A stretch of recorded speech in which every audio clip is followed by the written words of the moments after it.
Hi everyone. Much less people than before. Okay, my name is João, and you can call me João if you can. You can call me João if you like everyone else. Or if you prefer, you can call me Eke Kramzu Boing. And I have to confess something to you today. I'm a really socially awkward person. And you probably won't notice when you look at me. I mean, apart from being here on stage doing stand-up comedy, which already means I'm crazy. But it shows, and it shows on several things, like the little things, like, for instance, introducing myself to people. I was never very good at introducing myself. First of all, I never know if I should shake hands with people or give kisses or hug people or whatever. I really have to protest about what's happening here in Germany, because I'm from Portugal, and in Portugal, when you meet a girl, you give her 2 kisses on the cheeks. Every time. You don't shake hands with girls. Girls don't shake hands with girls. Anytime there's a girl involved, there's no handshaking that have been taking place.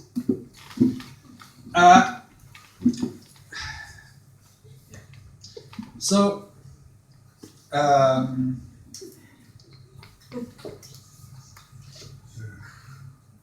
that's what I was afraid of.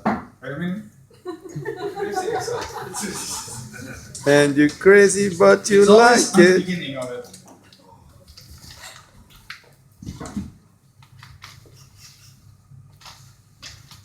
Okay, so there's no handshaking taking place for girls. Handshaking is reserved for men. And with girls, there's kisses. And I think everyone agrees with me that kisses are better than handshakes, right? I mean, who here likes handshakes better than kisses?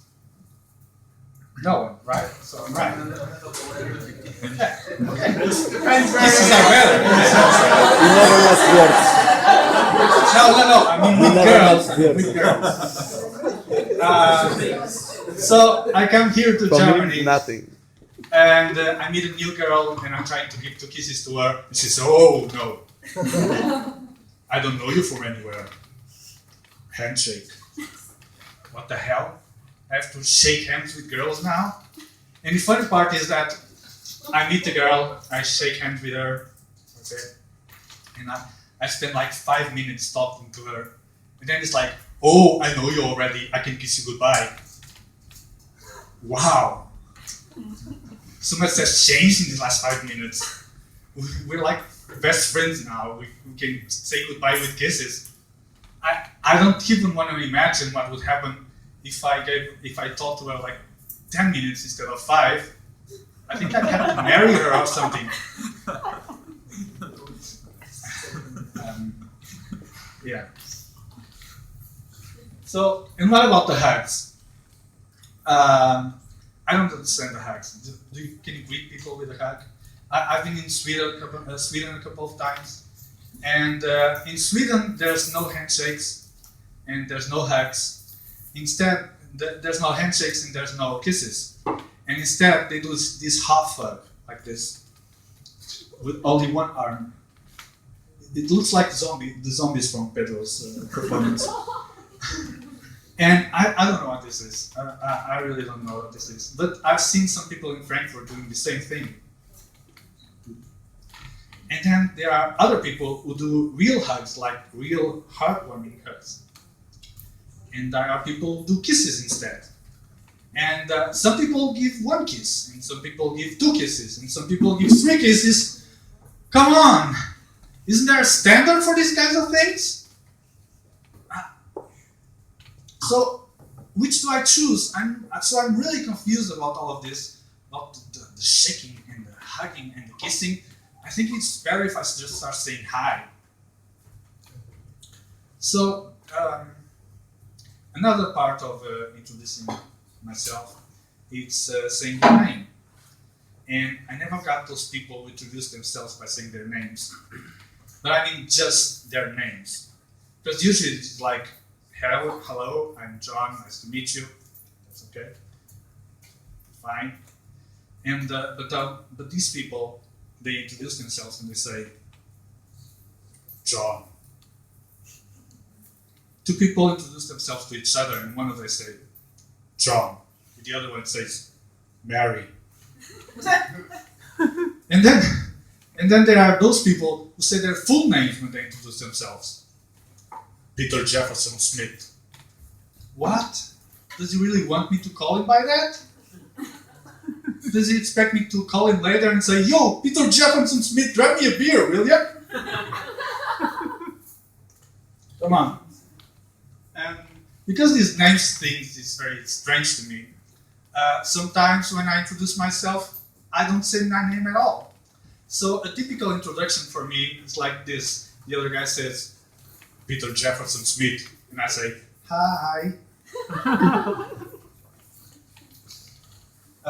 So other times I actually say my name, but at the same time he says his name, and so we say our names at the same time, and we don't get each other's names, and then I'm screwed because is another thing that I do. I don't ask for people's names. I just don't. For me, saying what's your name again, it's just too embarrassing for me. Instead, what I do is waiting. I wait that he introduces himself to someone else, or that someone else calls him by his name, and then I'll figure it out. And if I'm lucky, I can get this in the next 5-10 minutes. But if I'm not lucky, this waiting thing can take days, weeks, months even. There was this guy that I met in high school, and he was a really good friend of mine. And we hung out a lot, and I never knew his name for months. And he would say like, hey, João! And I would say, hey, you!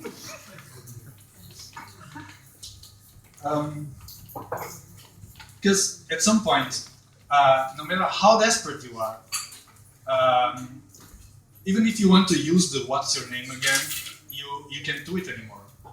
It has an expiration date. After that you say, what's your name again? And he replies, what? You don't know my name yet? What kind of a friend are you? So I'm stuck, I can't do anything. And I'm stuck waiting that someone else calls him by his name. And and I'm praying that the guy doesn't find out that I don't know his name. Fortunately for my friend in high school,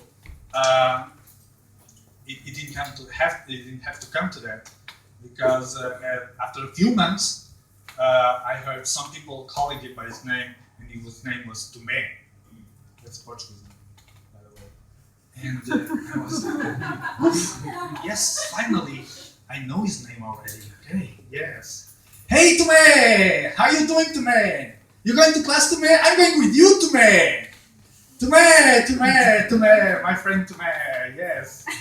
Yeah, I really enjoy saying Tomé at the time. So that's me, and I could talk to you about a lot more about my social awkwardness, but since you don't have the whole week to hear me, I'll just continue this on the next event. But what I can say to you is that at some point I decided to do something about it, because it was I didn't know what to do about it. It was driving. I think people were going to think that I'm crazy or something. So I started seeing the therapist. So I get into the therapist's office, and he immediately starts asking me questions about my childhood. And they all want to go through your entire childhood. If your parents were too strict, if your parents were too soft, if your parents beat you, if your parents had fights with each other, if you were bullied in school. I mean, I don't get this obsession with people's childhoods. These guys really believe that everything you are and everything you do was influenced at some point by what you did as a child. It's like I'm telling my therapist, yesterday I was walking on the street and an old lady asked me to help across the street, but I was going to miss the bus, so I didn't help her. And the guy says, oh, you were abused as a child. kidding, of course. I'm kidding. Who the hell helps you play this across the street anyway? Have you ever seen any old lady asking you to cross the street? That doesn't exist. I've been here for 36 years, and never an old lady asked me to cross the street. So I think that's a myth. It's like a fairy tale, like Snow White or something. It doesn't exist. But anyway, I told my whole childhood to the therapist, and the guy says, okay, I analyzed your case already, and I've got some possible answers for you. So, have you ever heard of Asperger's syndrome? I said, Asperger's syndrome? Yeah, it's a condition where you don't behave well in society, and you're socially awkward, and etc., etc., etc. And I'm thinking, socially awkward. I'm socially awkward. Wow, that's me. That guy's a genius. So I have this syndrome stuff now, and yeah. And I have to tell you guys, when people put a label on what you have, you actually feel pretty excited about it. Because suddenly you feel like you're not alone anymore. And there are studies about your condition. And there are people with the same condition as you that you can talk with and everything. So I was pretty excited, and I went to the internet and I searched everything and I studied everything about Asperger's syndrome. And I got into forums of people with Asperger's syndrome. And I was even giving advice to people in these forums. People are saying, like, so I'm so lonely because I'm socially awkward and stuff. And I would say, yeah, I know what you feel. I have that too. Yeah, you should do this and that and that.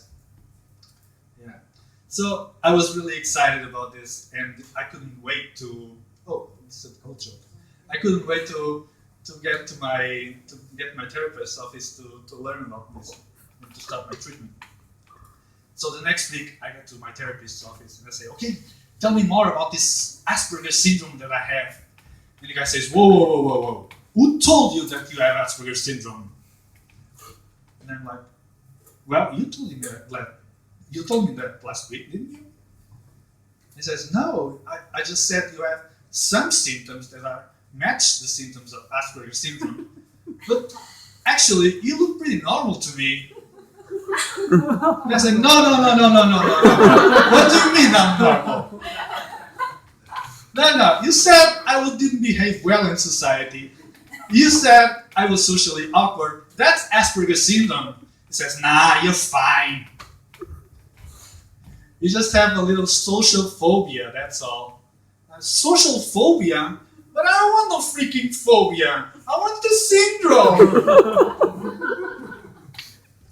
So after that, I just left my therapist. I don't think he's a genius at all. And I'm not the only person to say this, because at the time I spoke to my imaginary friend George, and he also told me that this guy was no good. Yeah, my friend George. He's a great guy. He's from Portugal as well. So yeah, he is the best friend ever. I don't know what I would have done without him. You know what he told me? He told me, I was asking him, so now I left my therapist, so what am I going to do now? And he told me, well, either you get another therapist or you start doing stand-up comedy. So here I am. Thank you very much, guys. You've been great therapists.